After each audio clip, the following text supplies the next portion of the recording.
学系列所以你会不会给哪个末尾去了 Really? Hi, ladies and gentlemen.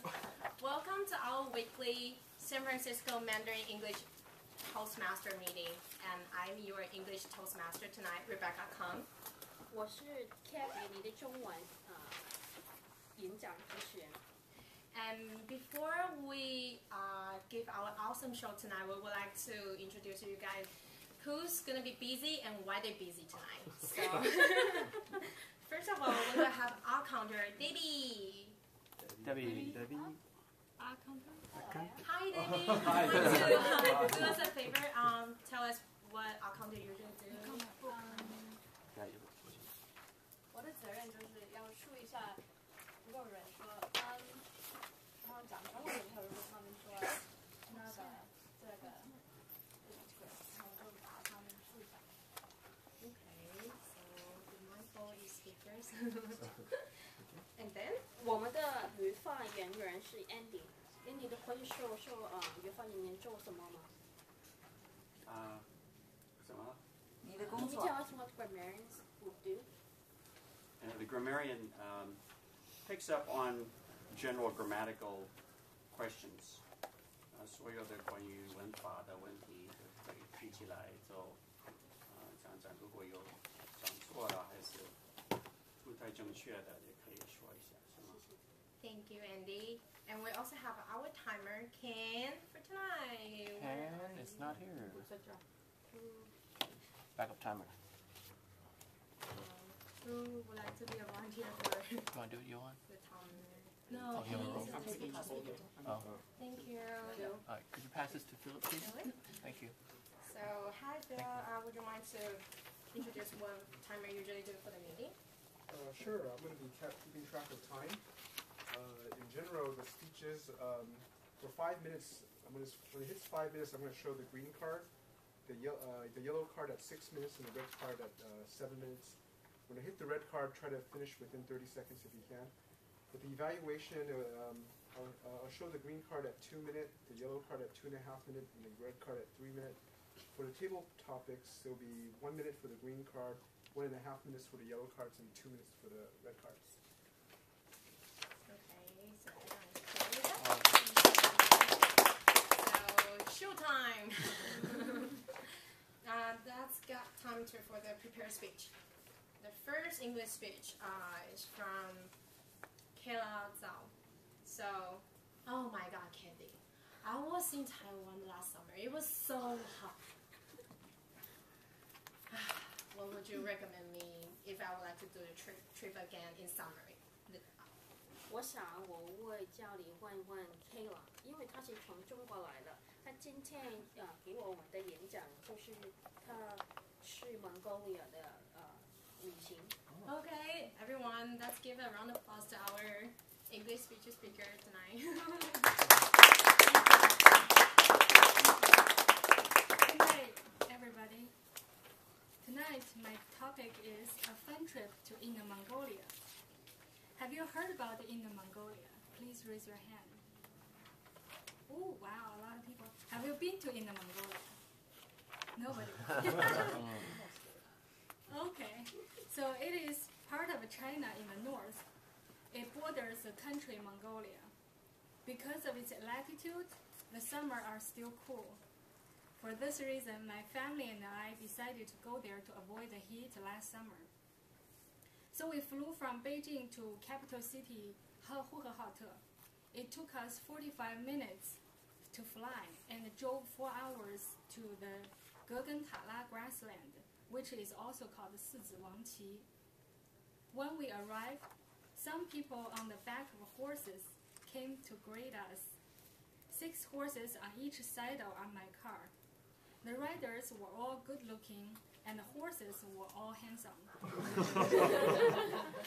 The riders shouted and waved the flag to welcome us. When I got out of my car, I saw the clear blue sky with a few white clouds and fresh green grassland with the smell of fresh grass and flowers. Everything is so beautiful. They invited us to the yurt, which is a Mongolian tent. we started to eat lunch. They brought us out a whole roasted golden sheep. They gave us a knife to cut it open the back of the sheep, which symbolized good luck and the commencement of the feast. My parent and I cut it open together. The grease of the sheep splashed out like a fountain. We were all thrilled.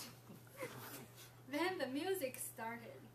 Some local people came in to perform by singing and dancing in their colorful traditional Mongolian robes. I can't help but dance with the music and the local people. Next, a group of young ladies who looked like in their 20s hold a silver bowl and stand in front of me. They want me to drink all the wine that was in the bowl. I learned from other people to dip my middle finger in the wine and flick it into the sky next to the ground, then put some on my forehead, then drink the wine.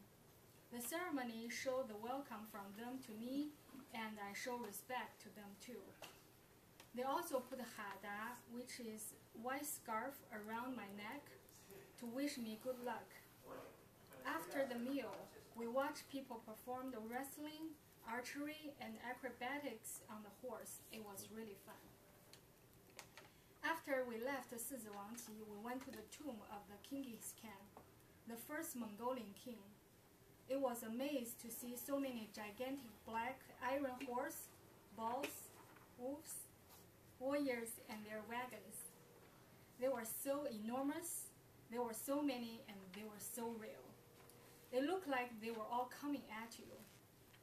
They were there to protect the tomb and the king. And then we went to the inside of the palace of the tomb. There's a person there. He's the descendant of the butler of the king. He is a guard to keep the vigil beside the clothes and saddles of the king. His ancestors had been there to protect the king for 800 years. They need to make sure the tallow candle never goes out. If the candle goes out, which means the spirit of the king dies, so they need to keep it on forever. When we came out from the palace, I saw a beautiful white horse eating grass.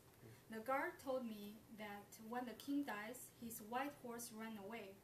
Only on the day that hold a memorial ceremony or on some lucky day, you can see the white horse coming back. So I guess I'm very lucky that day. Later, we went to a park. It was not a normal park. It is a desert park. After I entered the park, I saw an endless golden desert. We even rode a camel, which is scary but interesting. The camel need to kneel down to let people sit on their backs. And then they stood up by using their back leg first. We leaned toward to the front, almost fall off. Scary, but fun. Then they used a front leg. We rode them to the top of the sandy hill, and then sat on a wooden board and slide down the hill. When I was shouting with joy, the sand flew in my mouth, and I heard some sound that made by the sand. It was a blast. When we left the desert, we entered into a famous city called Ordos, which is famous for its wool sweaters. Later, we went to the downtown and saw a lot of ornate buildings. The library is in the shape of a big book. The concert hall looked like a big ball. We continue on to see the music fountain. It is bigger, even bigger than the one in Las Vegas. The water danced and changed the shape depending on the music. I felt so good.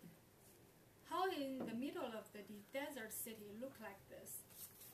Their fortune is a result of having found a lot of mines with different valuable resources. So this is my fun trip to Inner Mongolia. Are you convinced to visit there too? Thank you.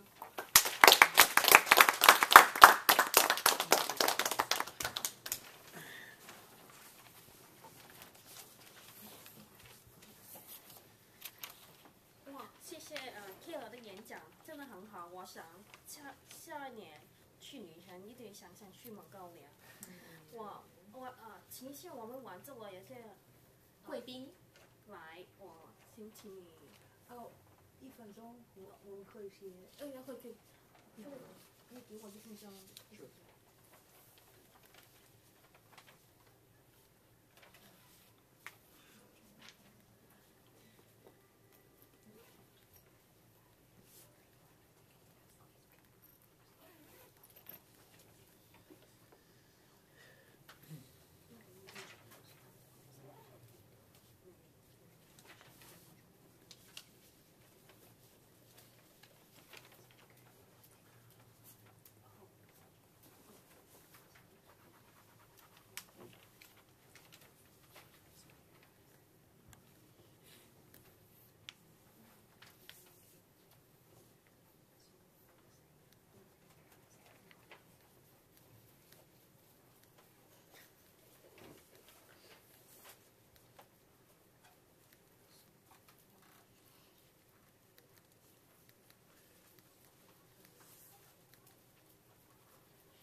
要时间到啊。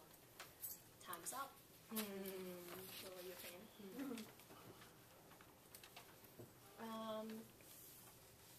It's our honor to have a couple special guests to join us tonight, and we would like to have our guests here to introduce yourself and how you heard about San Francisco Mandarin English Toastmaster. Hello, I'm Yize. I came from China. I work in 3rd Street, so I just a software engineer. And I went to another Toastmaster meetup last week, and a person there, I think it's Ken, told me I can join here, so I just did it. Welcome, Yize. We also have There's a couple more guests here. Yeah. And can I have your name? My name is Wasim. I'm a grad student at law school, and I just looking. It's my 2nd week in San Francisco. I just looked up at Meetup, and I thought this was interesting. I'm trying to learn the language, so it seems like a perfect place. Welcome.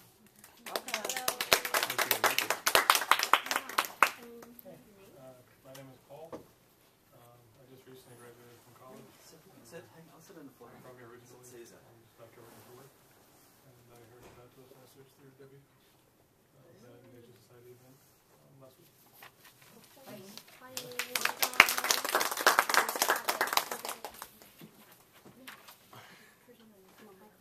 Oh, I'm sorry. Do you have a timer? I'm new. 我接下来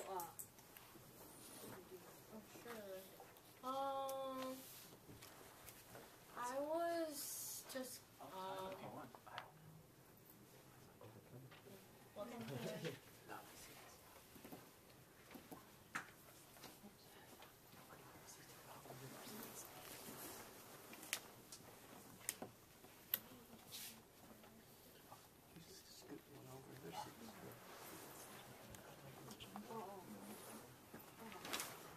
我接下来中文的演讲是Samuel 的演讲，他的演讲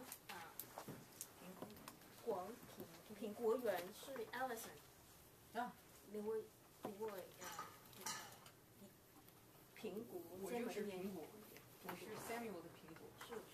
And what would you mind to tell Samuel what you're looking for during his speech? Oh, okay. So this is Samuel's 2nd speech. So the goal of the 2nd speech is to look at organization. That's the paramount feature. So I will be carefully looking at that in addition to other details about his speech that will make it enjoyable for us. So I just went traveling with a travel agent to Vancouver last winter. It was so tough. Everything was just in rush, and then I can't. 你有没有试过那个自由行 Freestyle traveling? No way! To a lady like me, queuing pretty so dangerous to do. 为什么我听现在说那个自由行很好玩的？我想看听他的演讲，有请先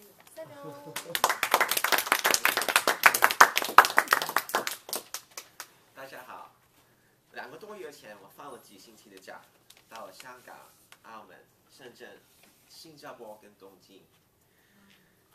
经济旅行是自由行，只是自己安排行程、食宿、交通。当然，香港是我出生的地方，不算是什么的旅游。这就是自由行的特点。无论你是去一个新的地方，或是回老家，这个旅行的方式比起参加旅游团的趣味更高。当然，参加旅游团可以省去安排行程的时间，一切也安排了。我比较喜欢自己安排行程。首先，你可以把自己的兴趣和景点配合。如果你喜欢参观博物馆，你可以花多一点时间。如果你喜欢 shopping， 你可以安排半天在购物商店，不像跟旅游团一般，乘车到某某景点，下车拍照，然后继续等到下一个景点。我觉得尝试乘到陌生地方的公共交通也是一种乐趣。每一个地铁站的附近也有它的特色。这是我第一次到大关山，它跟东京的其他地方、其他地区非常不同。如果你到过东京，我相信你一定乘过 JR 的3手线。自由行的另外一个好处，就是可以选择适合自己的旅馆，豪华的、经济的、细水长流。我比较喜欢接近市中心的旅馆，虽然房间比较细小，但是地点方便，晚上可以不出旅馆附近散散步，离车站也靠近。对我来说，自由行最大的好处就是可以选择自己喜欢吃的，午餐可以吃得丰富一点，一些出名的餐厅在午时比较容易找到位置，晚上可以到百货公司的美食广场品尝街边小吃，甚至到超级市场买一些当地的食品回旅馆品用。我近期是第一次去新加坡，发现它有很多的美食中心，例如老巴沙影视中心跟 Maxwell 都是必定一试的地方。另外一项自由行的好活动就是骑自行车，很多地方都设有坐自行车的服务，尤其是在海旁的海堤骑自行车，远离市区的繁忙，特别舒快。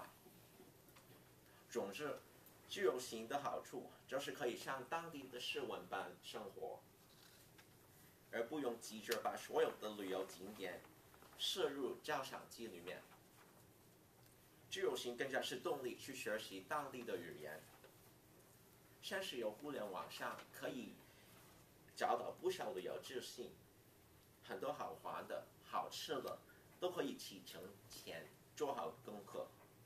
一张地图，一张车票，祝大家旅游愉快，谢谢。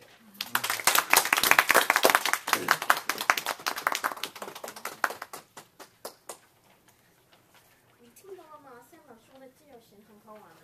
Okay, I would think about it for my next trip. So, please have your 1 minute and to write down the evaluation for our second speech.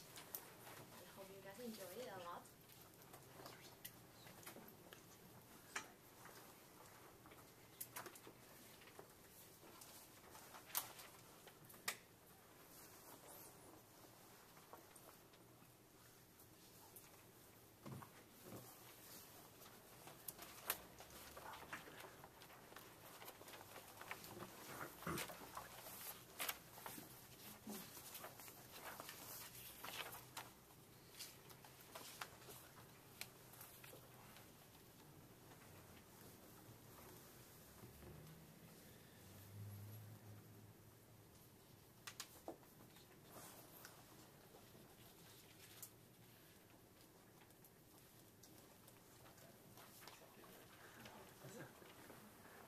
So now it's time to our second English speech for tonight, and we honor have Su Yang, and the evaluator for her will be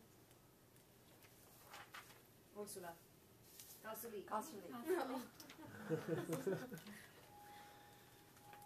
Ursula, can you tell us what's the objective of her goals for her speech today?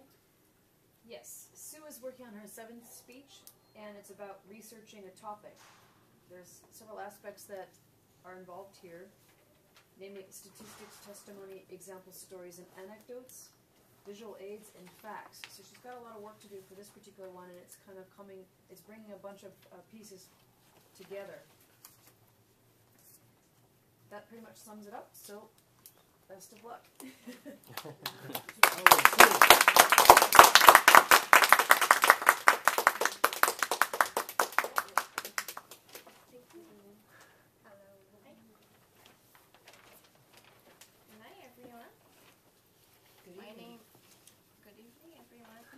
Good evening. Yeah. Good evening. My name is Soo-hyung Kim. My name is Soo-hyung Kang. My name is Soo-hyung Boblitz. Which one will be my real name in 2 years after marriage? Guess. Welcome to guess. Last one, Boblitz. Why not?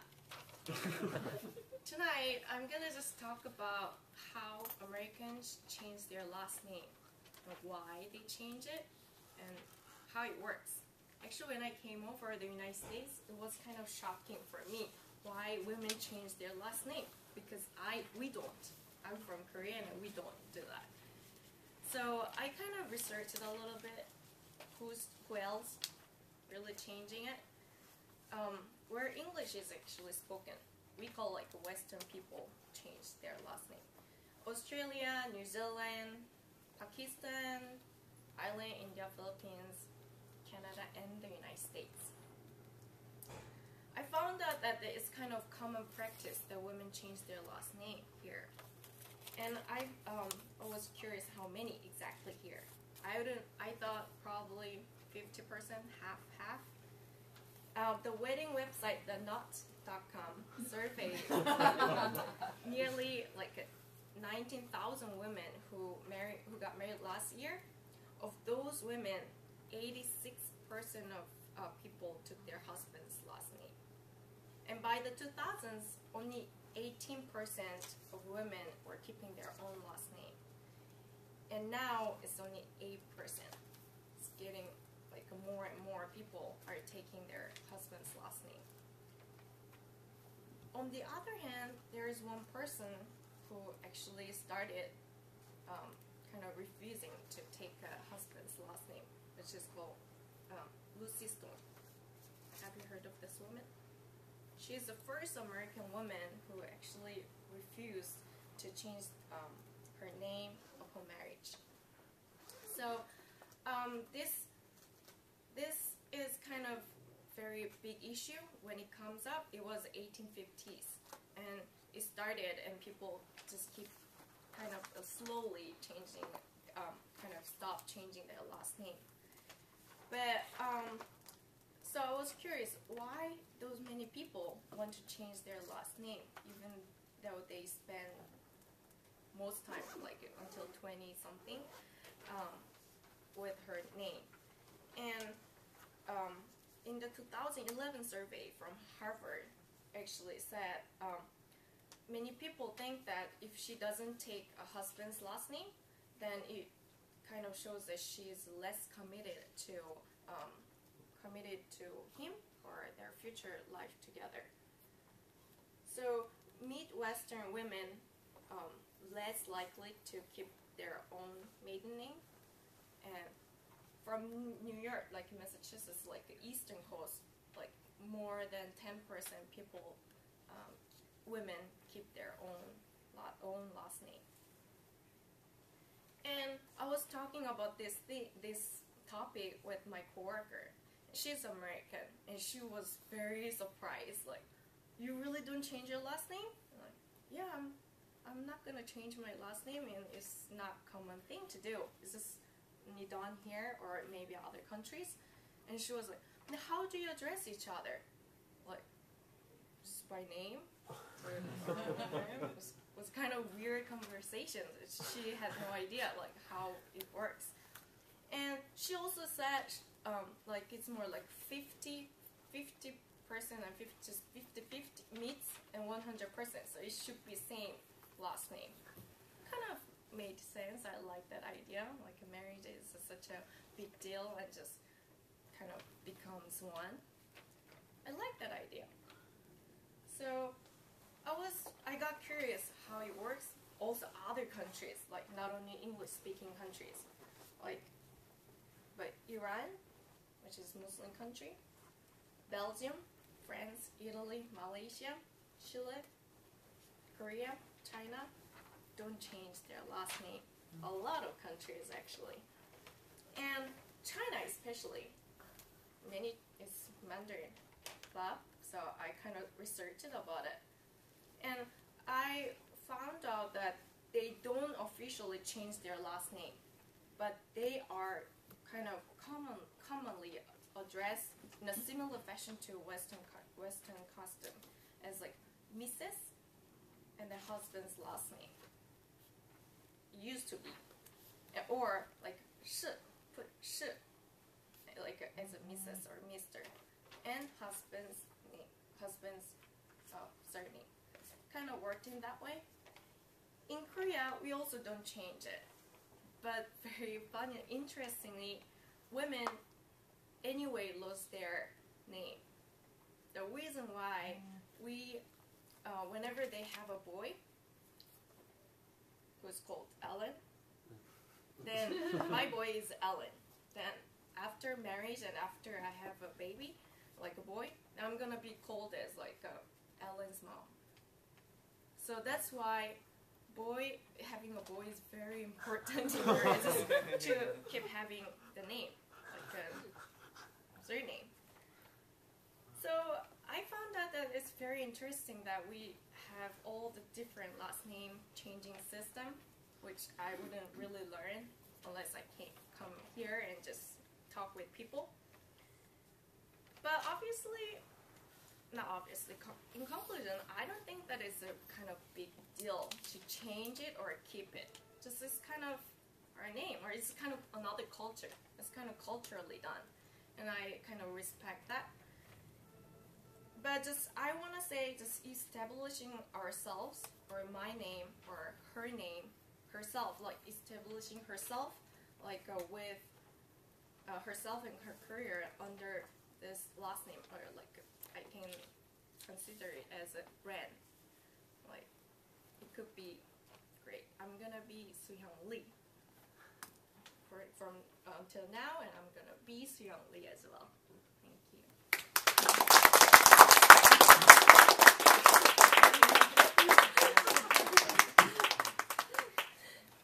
哇，苏的演讲我觉得很有趣。我也没有改我的名字，我叫我的姓名是邝，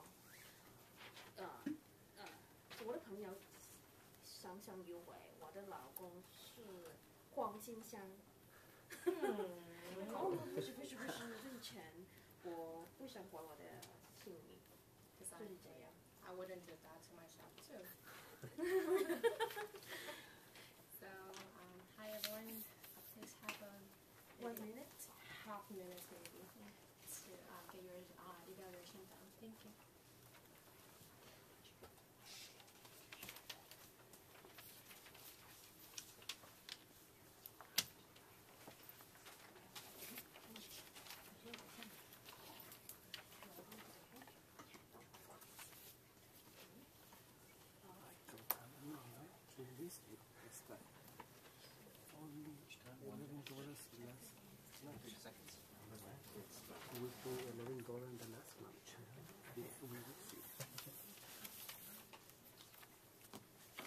Time's up.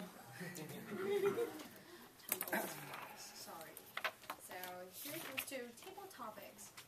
And tonight we will have Elliot Mao for our speaker as a for English table topic section. Welcome, Elio.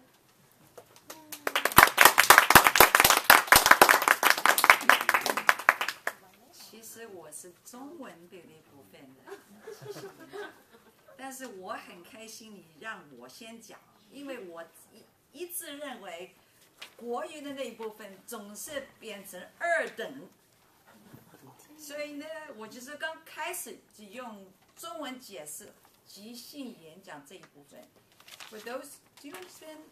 No. Okay. 没有 So 问题。没有问题，没有问题。Because I am responsible for launching this portion of the program, I would just sort of throw a few English words in there for the benefit of those who did not understand what I just said a little while ago. This portion is the spontaneous speeches, meaning you did not have time to prepare. 没有时间准备. And I am the Mandarin portion of it. Johan is going to be the English portion of it. However, because I'm just seeing a handful of people who already don't have roles who can actually speak Mandarin, I'm going to allow the people who have roles also to answer these questions if they want.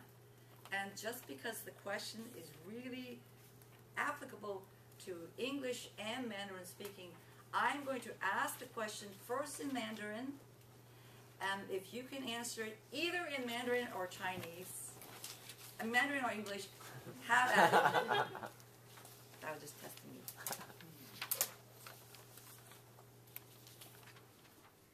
有很多人来参加这个会，就希望把他的演讲能力培养、磨砺。There are a lot of people who come to Toastmaster to learn to speak, improve their English, their public speaking. However, 这是个双语演讲会. Will it be confusing for you to learn to do both languages and public speaking as well?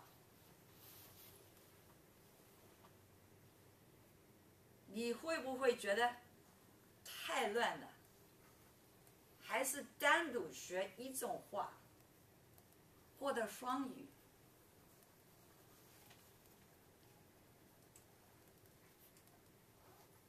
回答吗？那我认为，如果有这样的过程，那可能是对你讲中文的还是讲英文的是非常有锻炼，非常是锻炼的北京一些经验，所以是最后的后果是非常好的，而且如果有这个。 叫条件，这样的条件也可能是吸引还是促进最好的后果。谢谢 Andy。第二个问题，我会先问这个问题，然后给你们大家有个机会想想。很多人来组织这一半的话。 把问题已经问了这位小姐，那其他的人呢就不用动脑子了，所以我的准备就是先把问题问出来，让你们多就是考虑，因为我也许会问你，也许会问他 ，because this is an exercise for us to do spontaneous speeches.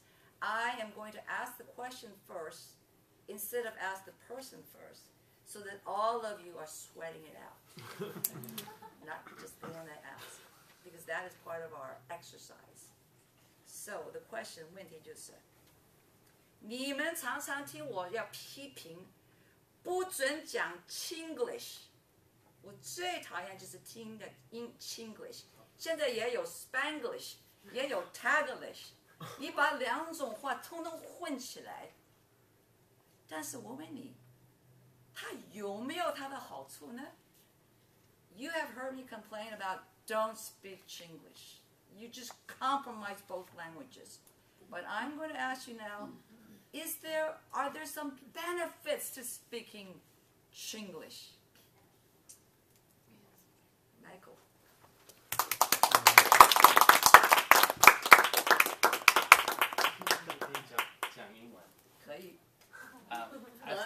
about this. 中文。可以一半一半，也可以讲清回话。我讲 Chinglish. When I was learning when I studied Japanese before, and then also when I studied Chinese, it's really hard to read books, and because I had to look up all the characters that I didn't know, so the pace was really slow. So I think if folks were to write Chinglish books, I think that would keep the pace.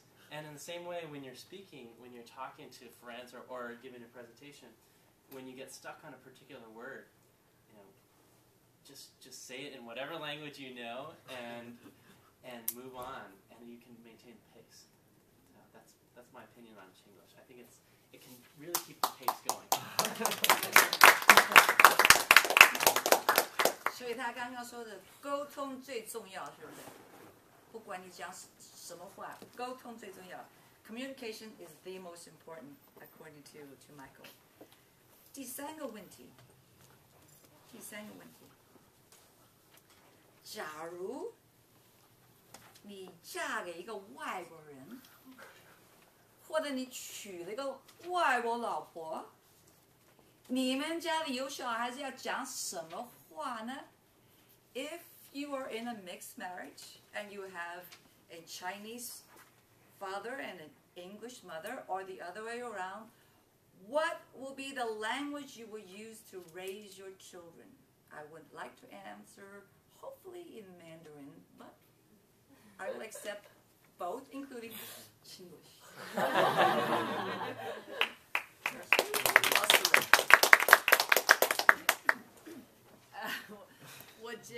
我觉得很有意思和很有 important， 我不知道重要一个妈妈说英文or 中文，她的家的话很有怎么说important， 因为现在 Chinglish 很有意思，很有 important， 因为我不知道怎么说 important， 重要。妈妈说英文，爸爸说中文，和妈妈说中文，爸爸说英文，爸爸不说英文和中文，妈妈不说中文和英文，妈妈说一个话，爸爸说一个话。很有possible， 可以，这个孩子or 怎么说 or 中文，或者女子可以说两个话，中文和英文。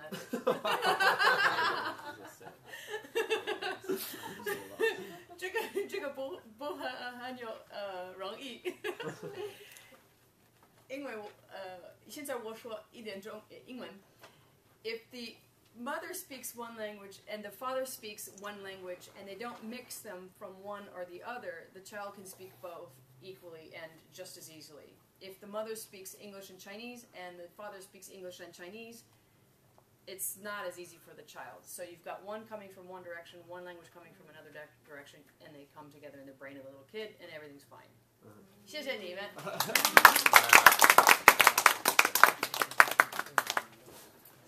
你不怕小孩混乱的吗？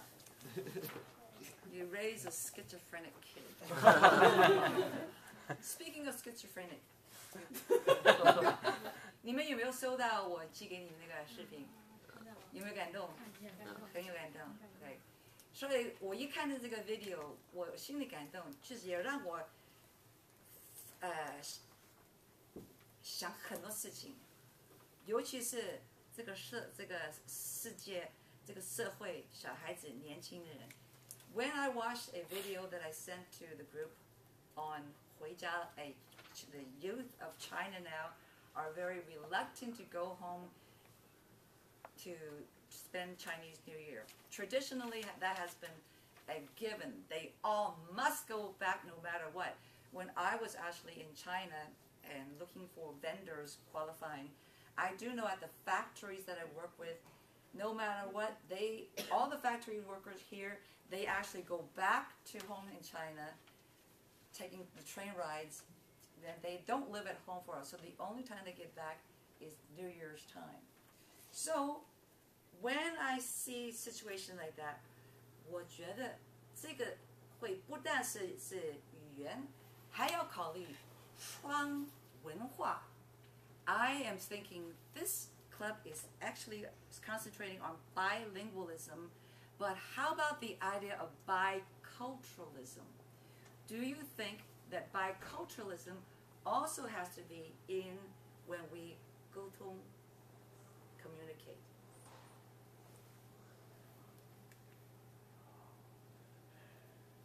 Marco.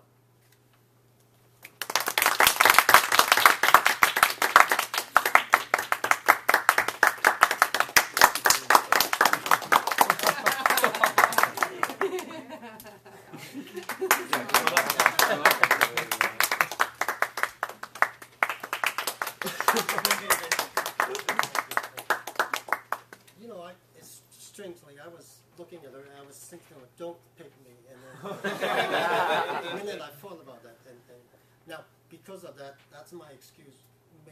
Would you please tell me the questions again? The question is, do you think biculturalism should be considered here in just a bilingual club, or should we just concentrate on language? Personally, I think this is a very good question. I was born in Hong Kong, China, and English is not my first language. And to me, to be able to be integrating to this culture, I have to learn English. I have to learn the culture to be able to professionally speak the language, so to speak, and socially to understand people around me. And California is a very different animal, so to speak. I lived in Georgia, Hawaii. Hawaii's not a good example. Hawaii's so diverse.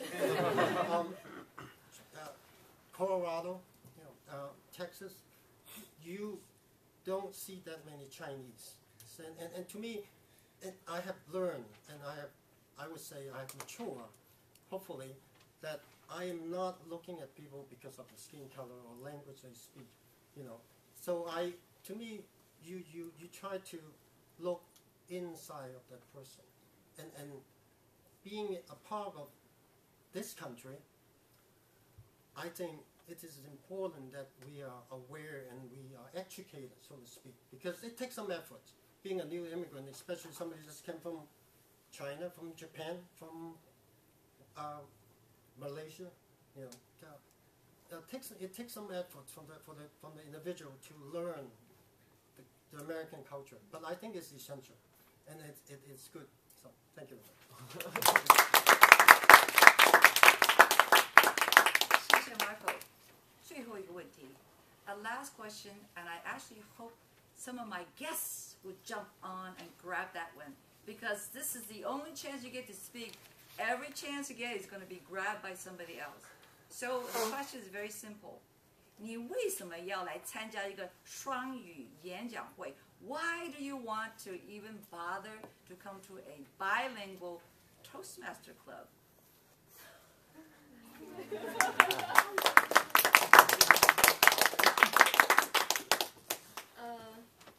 So I think the bilingual Toastmaster club is very special and is very good for me, like non-native speakers. 你可以用国语讲吗？哦，好。我觉得一个 bilingual 的club 是可以帮助一个就是像我不是一个本身学英语的人，在这个环境下做演讲会很舒服，因为一半的人在学习英语，一半的人在学习中文，每一个人都不是 native speaker 来讲是，所以就是我觉得我参加过其他的 Toastmaster， 但是我觉得我有一点紧张，但是在这里我觉得很舒服。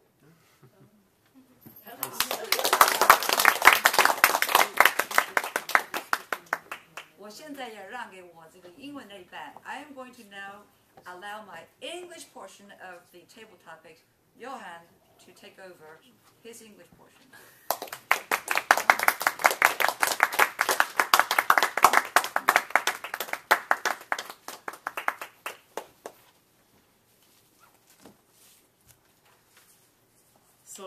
this weekend I was actually at a bar on Sunday. I went out to dinner with my aunt, and they had on the TV. They were playing the 49ers were playing against this other team, I guess.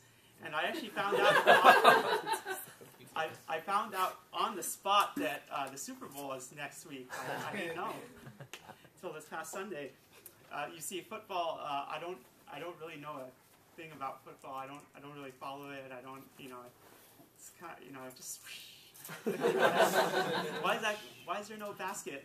Why did that guy get points for running across the line? That's a. I just know the basics, but I do like soccer.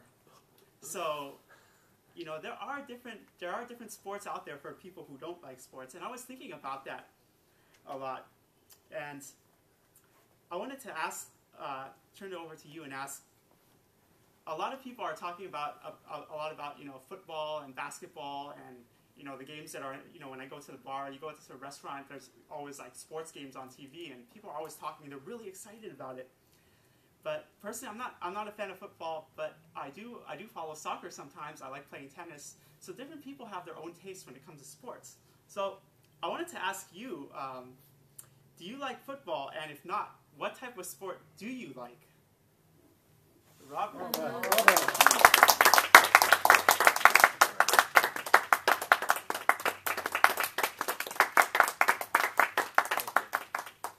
I'm a diehard football fan. And Ellie just brought up what makes Americans so special is football, basketball, baseball. In Texas, there's two things, football and God. It's true. So football is amazing in that it's really these muscle guys pounding each other, whether it's raining, whether it's snowing, whether it's shining, they just pound at each other. Baseball's a little bit sissy because when it rains they don't play. Soccer, again, when it rains they really don't go into it. But football is a really amazing sport. I've been the Niners fan for the longest time I could think of, and it's been a sport that I always watch.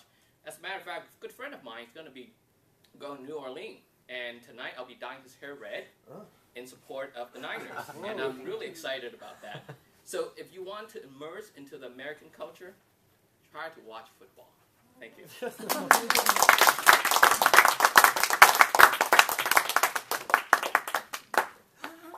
Robert, I am going to have to take some tips from you. Maybe dye my hair red and start really getting immersed in football. But football and basketball, these are all physical sports. What about other sports that don't require so much physical activity? Some of you might be aware or might not be aware, but in recent years, they have come up with new types of sports in America and in Asia that they call electronic sports based off video games. And they'll have like a video game competing between two people competing in a video game. And they'll have, people watching, like a whole audience watching them, and they'll consider this a sport, like an electronic sport. But some people don't really think of this as a sport. Now, I wanted to ask you, would you consider this type of electronic sport or electronic gaming as they call it electronic sports? Would you consider that an actual sport? Do you think it should enter the realm of sports competition and be considered as a sports competition between people? Sure. No, I don't think so. Sports is mainly focused on the physical activity, and while people playing games would require some form of intellectual activity, it's really hard on the brain to focus, to coordinate. It's still not required any physical activity. There was actually a Supreme Court case, considering that I'm in law school, that argues if golf is a sport because it doesn't require as much work. Because, you just walk, then hit something. And so there was a debate that so if you're just, pushing X and circle, that wouldn't be a sport. So that's what I think. it should never be a sport. But it can be fun.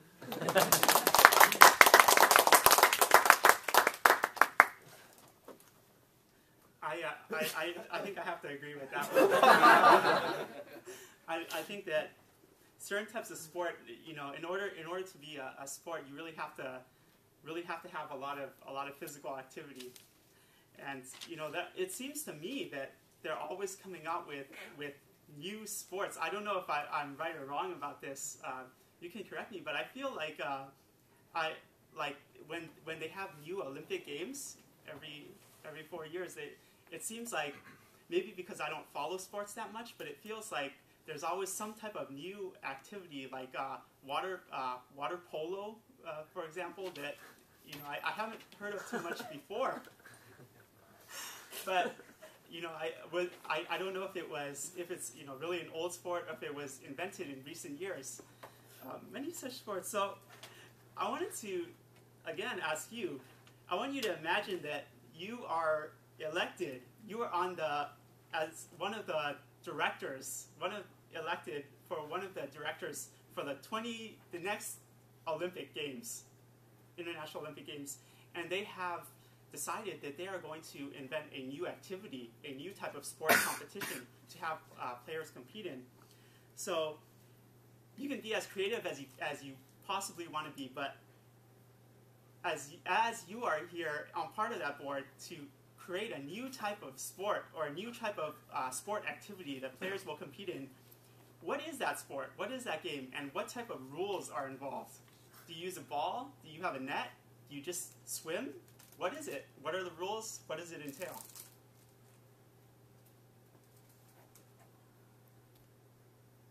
Deborah? My mind is blank.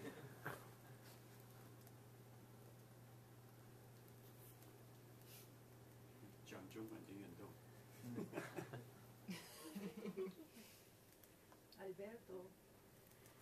Alberto. Sure.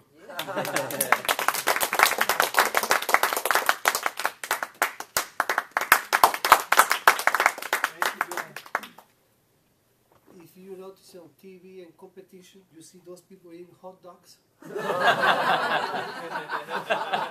Sometimes you see them like eating and eating, say, what's going on? I will invent taco competition. And the more chili they have in the taco, the better it will be. Wow. Because we like to compete. Human nature. Humans like to compete. It doesn't matter, you can put jalapeno, habanero, you know, they have doctors, they will have insurance, everything. Is there a case of bleeding, they get transfusions. If they get red, they have showers. If they feel hot, they have fans. So this is the new game I try to promote for the next Olympia in 2025. Taco competition with jalapeno and tu boca. They have to be mouth.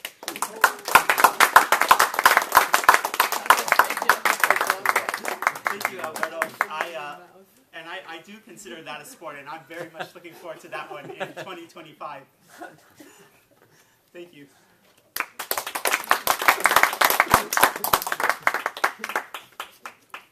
接下来我们有请Joanna， 她是我们的威野总品国员。Joanna。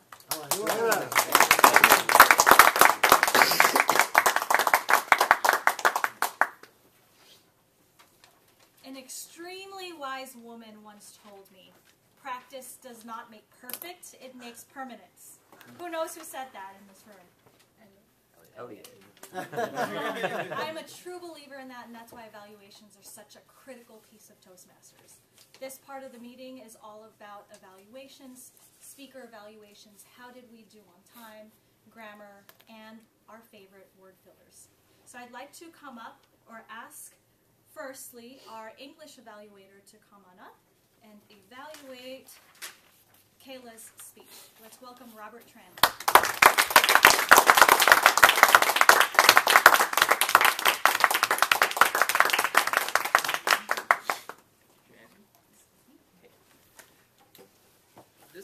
Kayla's second speech. Fourth speech, and this is how to say it.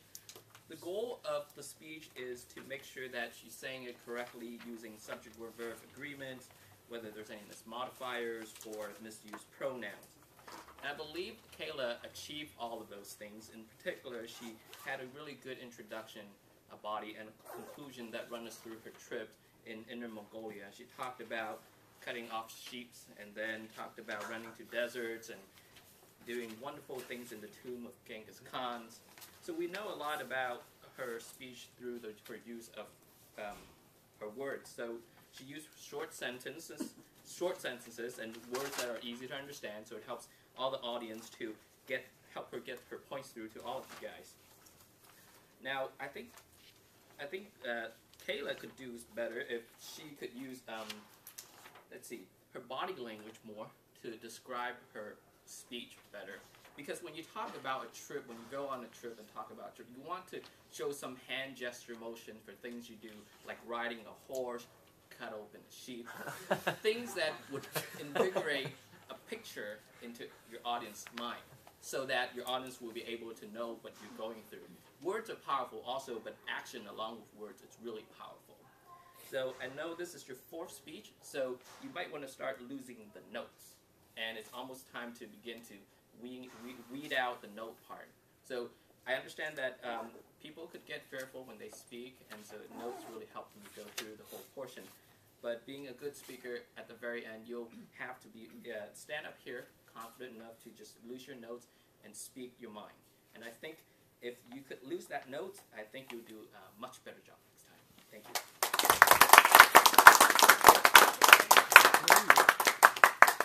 Next up to evaluate Samuel's speech is Allison Payne. Let's welcome Allison.